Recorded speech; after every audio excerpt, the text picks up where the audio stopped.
नमस्कार, आप देख रहे हो इंडिया ट्रूथ और मैं हूं सुल्तान आपके साथ। आम चुनाव चल रहा है देश के अंदर, यानी कि लोकसभा चुनाव।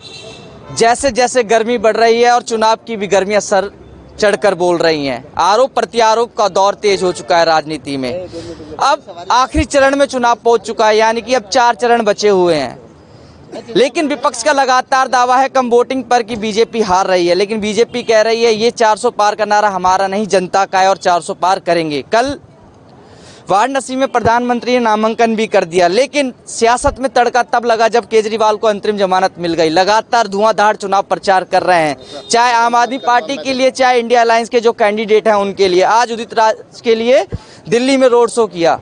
सर, केजरीवाल जी बाहर आ गए हैं, कह रहे सुपड़ा साफ कर दूंगा बीजेपी का। अगर आपकी वोट की ताकत है तो मैं 2 तारीख को जेल जाऊंगा और 5 तारीख को छूट जाऊंगा अगर हम जीतते हैं तो। केजरीवाल का आना और जाना, इससे जनता को कोई फर्क नहीं पड़ने वाला है और बीजेपी को भी कोई फर्क नहीं पड़ेगा। अगर ये बाहर आए हैं तो फिर ये सोच रहे जो कि हम अंदर नहीं जाएंगे, अंदर तो जाएंगे, फिर भी जाएंगे, मगर जनता वोटों से इनका कोई लेने देना नहीं है। ये कानून पर प्रक्रिया है, ये कानून अपना काम करेगी, इसमें केजरीवाल और बीजेपी का कोई लेना देना नहीं है। रही जहाँ तक जनता की वोट की बात, तो जनता वोट करेगी बीजेपी को, और जनता देख लिया है, सब कुछ देख लिया है। देश के लिए अगर कुछ करना है तो बीजेपी को वोट करेगी। अच्छा, बीजेपी को वोट करेगी, लेकिन एक बात लगातार वो कह रहे हैं कि दिल्ली की जनता के लिए मैंने काम किया है, चाहे ऑटो वाले हों, चाहे महिला हों, चाहे गाड़ी वाले हों, सबके लिए काम करा है। दिल्ली की बेटा हूं मैं दिल्ली का, क्यों नहीं मुझे सपोर्ट करोगे? कह रहे आपका वोट ही ताकत है, इस तानाशाह सरकार को उखाड़ के फेंकना है इस बार, यानी कि मोदी जी को सीधा सीधा तानाशाह कहते हैं वो। ये बात सही है, जो कि वोट ही सबकी ताकत होती है, और जनता अगर ये वोट का अपना ताकत दिखाए तो जरूर है जो कि दारू एक फ्री देने वाले को जरूर हटा देंगे इस बार।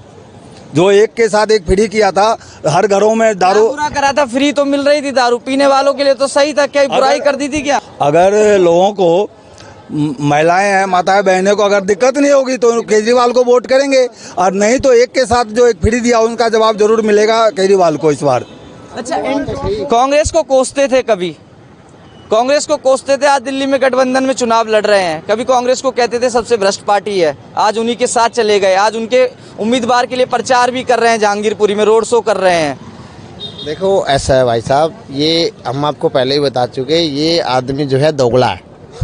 दिल्ली की भाषा में जो डबल गेम खेलता है वो दोगला ही होता है। आप मुझे एक बात बताओ, दिल्ली में सरकार किसकी थी पहले? इससे पहले किसकी सरकार थी? दीक्षित की सरकार थी, कांग्रेस की सरकार थी ना। काफ़ी टाइम से कांग्रेस की सरकार रही है, और इसने जो सत्ता में आए हैं, किसको गालियां दे के आए हैं? सभी को पता है, पूरी दिल्ली को पता है, पूरे हिंदुस्तान को पता है कि सबसे ज़्यादा इन्होंने गालियां अगर किसी को दी है तो वो कांग्रेस को ही दी है, और कांग्रेस को ही गाली दे दे के ये आगे आया। बीजेपी इसमें इन्वॉल्व नहीं है। अब जब इसको जाते जाते दिख गया कि भाई अब मेरा पत्ता साफ होने वाला है, बीजेपी कभी गलत आदमी का साथ नहीं देती। ये आपको इसकी सोच से और इसके काम से पता लग रहा है। जब से इसने पलटी मारी है कांग्रेस, मतलब उसी को गाली दिया, उसी को बदनाम किया।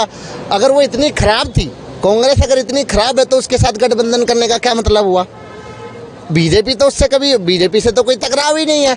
बीजेपी से टकराव सिर्फ इसकी वजह से के लिए तो मजबूरी बता रहे हैं, कह रहे हैं मजबूरी में करना पड़ा है, कह रहे तानाशाही चल रही है, तानाशाह से देश को बचाना है। एक बात बताओ, जब 10 चोर इकट्ठे होंगे, एक आदमी सही है, 10 चोर है, और जो एक और ये 11वां आ गया केजरीवाल, ये भी चोर है, तो वो सही आदमी के साथ नहीं जाओ, 11वें में मिलेगा ना थोड़ा पावर लाने के लिए, उसी में मिलेगा ना। सब चोर ही है, केजरीवाल भी इन्हीं में इन्वॉल्व है। आप ऑटो चलाते हो, देखा 3 बार मुख्यमंत्री बना दिया आप लोगों ने, बड़ा चुनाव में प्रचार जोरों शोरों से किया। मैं बताता हूँ कि मेरी बात सुन लीजिए, ऑटो वालों के लिए काम हुआ दिल्ली में? स्टैंड बने?